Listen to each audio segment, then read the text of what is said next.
ఈ మెథడ్ వచ్చేసి కొత్తగా టైలరింగ్ నేర్చుకున్న వాళ్ళకి బాగా ఉపయోగపడుతుందండి. ఎవరైతే బ్లౌజ్ కటింగ్ చేస్తున్నారో కొత్తగా నేర్చుకుంటున్నారో వాళ్ళకి. అయితే మీ దగ్గర ఏదైనా బ్లౌజ్ పీసులు ఉన్నాయనుకోండి, భయపడతా ఉంటారు కదా ఎక్కడ పాడైపోతాయో ఏంటని.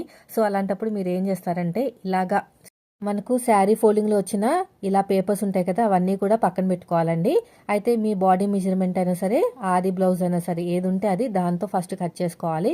కట్ చేసుకున్న తర్వాత దీన్ని మనకి ఒరిజినల్ క్లాత్ మీద పెట్టేసుకుని ఎక్కడికక్కడ పిన్స్ అయినా పెట్టుకోవాలి. పిన్లు పెట్టడం కుదరకపోతే బరువు పెట్టుకోవాలి. పైన బరువు పెట్టుకుని ఎక్కడా కదలకుండా మార్కింగ్ వేసుకుంటూ వెళ్ళాలి.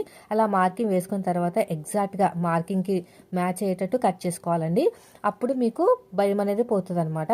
ఆ తర్వాత కొంచెం కొంచెం అలాగే ఇంప్రూవ్ అయిన తర్వాత డైరెక్ట్గా మీరు ఫ్యాబ్రిక్ మీద కట్ చేసేయచ్చు. డిజైనర్ బ్లౌజులు వచ్చినాయి అనుకోండి, అవి కూడా ఇదే మెథడ్ అనమాట. ఫస్ట్ అయితే మీరు పేపర్ కటింగ్ చేసుకుని సరిపోతుందో లేదని చెక్ చేసుకోవాలి. అలా చెక్ చేసుకుంటేనే మీకు బ్లౌజులు అనేవి తొందరగా వస్తాయి. మీరు ఫాస్ట్గా